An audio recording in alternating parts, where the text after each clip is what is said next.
What a wonderful day. What a wonderful day. What a wonderful day!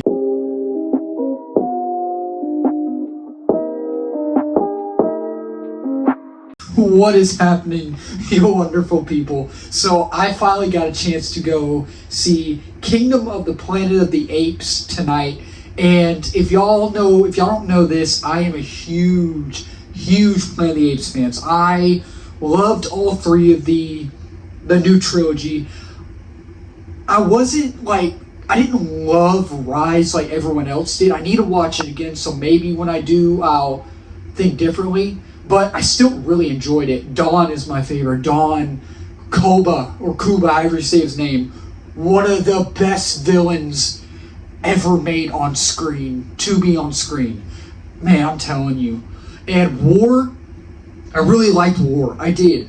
Again, I don't think I liked it. I need to watch it again. I don't feel like I liked it like everyone did, but it's still good, you know? So when they announced this one, when I heard about it, I was like, okay, this could be really interesting. It's funny because I thought the main character was going to be Caesar's son from the last one, but then it said that we heard that this is going to be 300 years after War. So I'm like, okay, how are they going to do this? I don't know if this is going to work. I don't know, but I gotta say, it worked. It really did. It worked, and I had a lot of fun with it. I really did. Now, I wasn't too sure at first because it did start off, there were some slow moments, and it did take a little bit to get going. And when I heard people talking about that, and I read people's reviews, and they were saying that it was a little slow, and it did take a while to get going. And I was like, okay. But then it picked up, and let's talk about it. But before we get into the review, like I say in every video, do not forget to subscribe down here. Try to get to 1K before 2025. Like, comment, and share. Follow me on my social medias down below. Twitter, Instagram, TikTok, Letterboxd. I post reviews on all of those. Now, starting off the bat with this movie, we got to talk about the story. So, this movie takes place 300 years after War, and they do something at the very, very opening scene of the very beginning of the movie that I did not expect them to show. And when they did, I was like, wow, they really went for that. They really did that. I'm glad they did that. But honestly, I was not expecting that, but I'm really glad they did. And I kind of thought it was nice that they did that. I thought it was really nice. And it also, if you're going into this movie, you haven't seen the other three, and you don't know what it's about or what's going on, maybe in a way it'll help you, kind of, But the story, so the main premise of this movie is we have our new ape, Noah, and he lives in a little village with his tribe, I think his sister and brother, or his two friends, I don't know, but his two companions, his mom and dad, and they're just living their everyday ape lives, they're living their lives, and something happens, and this other ape clan, or group of apes, take out and ransack his village. So he has to go on a journey, and we meet our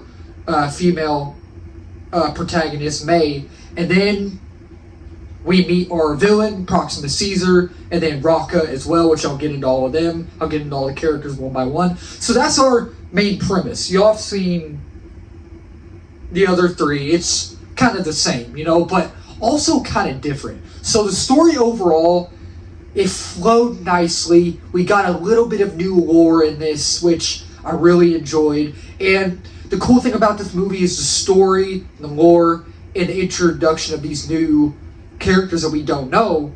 They were intertwined all three together super neatly, and it didn't take you away from the movie. Now, I know y'all are probably wondering, the visuals. Now, the visuals in all the other three films were impeccable. impeccable. It was the same for this one. Like, I walked in expecting and knowing that the visuals were going to be great. I had no doubt, and they were impeccable. They really were. What Wes Ball and the VFX team did with this movie, the mocap, what all the actors did with these characters and how they portrayed them, how they were written, how they played them, the dialogue, just their action, like the way they would move and walk and just their faces, you could tell they had emotion. And you could tell they had emotion in the other three, of course, no doubt about that. But in this one, the emotion was there, and you could feel for these characters when they lost a loved one, you know, and you just, the visuals were just outstanding, and I really loved to see it, you know, and it felt like I was watching the other movies, you know, like, I know it's 300 years, 3 centuries after the last one, but, you know, it worked. It really did work. And I know the last movie released in 2017, so a few years ago.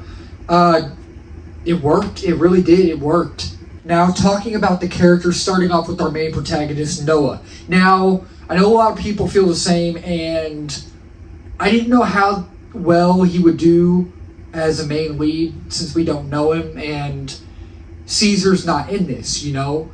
And I feel like that's the way when Rise first released, people didn't know who Caesar was. You know, I mean, he was a new character, obviously, but Noah is like another great version of Caesar. I feel like you could even call him, if you wanted to, a multiverse version of Caesar. Maybe, or maybe his twin or something like that. Don't get where I'm going, but he did a great job. I don't know the guy's name who did the mocap and voiced him. I don't know his name, but he was great. And I don't know, this character, he was just fun, and you get to know him right away, and you start liking him right away. He's a very likable character, and you care about him, just like the other characters. And he's obviously not Caesar, of course, but he's up there. He's just as good as Caesar. Now, I like Caesar better, but I think, and if they make more sequels, I definitely want to see this character again, and I hope that we continue to see him.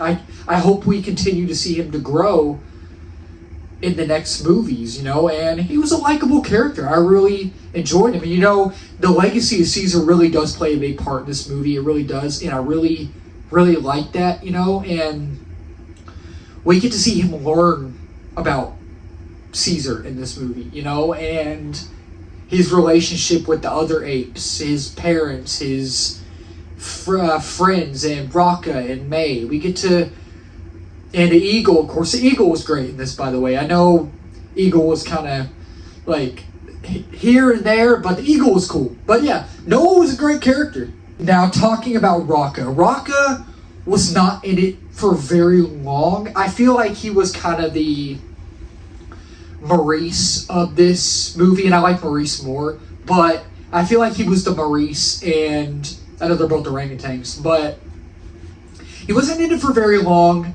and I wanted to see more of him because he was an interesting character. I wanted to learn more about him, and I would say I don't feel like he was fleshed out enough. I don't think. Noah was very fleshed out, and he had personality. Raka had a personality too, but I wanted to know more about him, and I feel like he just showed up and then left. You know, like he wasn't there, you know, and he was a likable character. I liked him. I really did like him. I just feel like could have more of him. Now, May, okay, so May's in it, but she really has a bigger part in the third act, maybe starting at the end of the second. So from the end of the second act to all through the third act, she's really there, and she doesn't really have any dialogue at the beginning of the movie. So I'm sitting there like, okay, we keep seeing her come up very vastly and then just disappear, you know, and she would come in and steal Noah and his village, their stuff, you know, and she would just follow him around and then she would vastly disappear, you know, and she was okay. I found her okay. She wasn't really fleshed out. She didn't really have any personality per se, but I mean, she was there for the plot, obviously. I mean, all the characters were, obviously, but what character isn't there for the plot? But she, I don't know what to say about her, because, like, there's a line in the movie that says, oh, I'm alone, or something like that. My mom left me, or something like that. Like, that's all we know about her. That's seriously all we know. We don't know anything else about her. And she was an okay character. I'm like, okay. Probably see her in the sequel. And if we do, I'm okay with that. I just hope we get to learn more about her, you know. What a wonderful day. What a wonderful day. Proximus Caesar. Okay. Let's talk about him, because I do have a lot to say about him. He's no Koba. Is it Koba or Kubo? It's Koba, I think. Is it Koba? Y'all let me know down below. Y'all tell me down below. He's no Koba at all. I will tell you that he's no Koba. His Koba is awesome. But he's a good villain. He is a good villain. But the other thing I have to say about him too, he doesn't really come in. He's not in the movie very much at all. He really isn't. So don't expect to see him in the first act at all. He's not in the first act. He shows up at the maybe the end of the second act. I think it's the end of the second act, and he plays a huge part in the third act. Like, throughout the whole entire third act, he's a big part of it. But besides that, I wanted to know more about him too. That's the problem. We didn't get. And this movie's long. It's around 2 hours and 20-something minutes, I think. And a lot of these characters, and it's a long movie. We didn't get to know much about these characters. Like, we know Proximus Caesar's motivations and what he wants and why he wants to do what he wants to do. He's scary too, but I feel like we needed more. I would say he was partially fleshed out, and his personality wasn't really there, you know, but he was a good villain, and I definitely wanted to see more of him. It's just, that's not what we got, you know. Now, the action sequences were great. They were top-notch. They were the same as the other three, and I do think the action sequences were better in the other three, but I'm having a hard time trying to figure out which one I like better. Because at first I was like, this might be my least favorite out of all of them. But then I was like, this might be what... I don't know if it'll be my least favorite. I don't know. But the action sequences were great. The fights between the monkeys were awesome. Like, the gorilla and Noah, their fight was crazy. The fight between Noah and Proximus Caesar was great. Like, all of the fights in this movie were top-notch. I really enjoyed watching the monkeys beat the crap out of each other. And it's just, the adventure part of it too was fun. Like, besides the action sequences, the adventure part was fun. And the tone and theme of this movie, it was consistent throughout the whole thing. There were some funny bits in the movie, but rarely were there any. And when there were humorous bits, they didn't take away from the serious tone of the movie at all. Like, the overall tone, humor didn't take away from it. Like, when it was humorous, it was funny, you know, and there were some really good humorous bits, but overall, it's a very mellow, like, very serious movie, you know, and in the movie, you gotta get from point A to point B, you know, and there's no downtime. Like, you have to, like, Noah is trying to get there, trying to save his tribe, you know, and he has to go through these obstacles, and it works throughout the whole thing, and it does not take his foot off the pedal at all. Now, I would say this is a worthy new entry. Like I mentioned a minute ago, I still don't know if this is my favorite or not. I I don't know because I love Dawn. Dawn is so good. Oh, Dawn is so good. It might actually be my second. I really think it might be. Oh, I don't know. It might be my first though. I don't know, because I really do like Dawn more. But I do kind of like this one more than War and Rise. But I do like Rise and War. I don't know, but it is a worthy new sequel. It really is, and new entry in the franchise. And if you're a Planet of the Apes fan, definitely give it a shot. And if you're not and you're wanting to check it out, please do. It's for Planet of the Apes fans and it's for people who are not.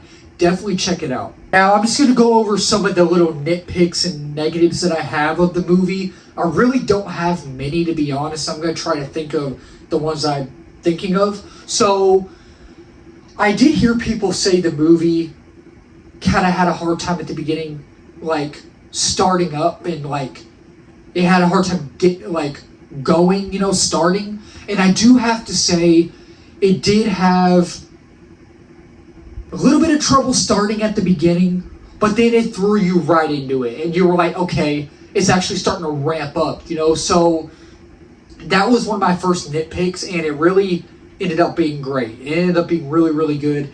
And then I have to say, there were some slow moments. I have to say, I was not bored at all. I don't think I was bored at all, really. I don't know. Maybe a little bit. Maybe vastly. I think I was vastly bored. It was slow. There were some slow moments. There was a few. There was only a few. There weren't very many, but that was fine. Like I said, the characters like May, Raka, and Proximus Caesar, I feel like they could have been written a little bit better and we could have seen a little bit more of them. It is a tad bit long. I am going to say that. It is a tad bit long, but I actually really did like it too, But I was sitting there like, yeah, this is a bit long. I was sitting there like, but I'm not really minding it, But I'm trying to think of other things. Those are the main things I had a problem with. I don't know. There's other things, but there's not that I can really think of though. Maybe earlier in the movie, there's some of the voice acting was kind of dramatic in a way a little bit, but there's not really any other negatives I can think about this movie. Overall, it's really good, and I really do encourage y'all to go check it out. It's better than The Fall Guy, I tell y'all that. And that's it's really good. I'm not saying it's bad. I'm saying this movie is good, and obviously it's better than The Fall Guy. I kind of expected it to be, and I'm kind of glad, But overall, I really enjoyed Kingdom of the Planet of the Apes. I really did, and like I said earlier, if you were a Planet of the Apes fan, please go check it out. Even if you're not, go check it out. Yeah, there's nothing more I can really say. Like I said, y'all give it a chance. It's a worthy successor of the other three, and it's just as fun as the other ones. And man, I had a good time. I really did. And at first, I didn't think I was going to, because I was like, this is starting off kind of slow, and this is starting off kind of... But it brought me right into it, and I really, really enjoyed it. Even though there are some slow moments, and I have a few nitpicks, but overall, it's a good time. It's a good time at the movie theaters. What a wonderful day! But that is going to wrap up this video. Thank y'all so much for clicking on this video and watching it. Like I said, do not forget to subscribe. Follow me on all my social medias down below. If y'all had a chance to go see Kingdom of the Planet of the Apes, comment down below. Tell me what y'all thought. Did you like it? Maybe not. Have y'all not seen it yet, or y'all planning to? Let me know down below. And until next time, my wonderful people, I will talk to y'all later. Cheers. What a wonderful day!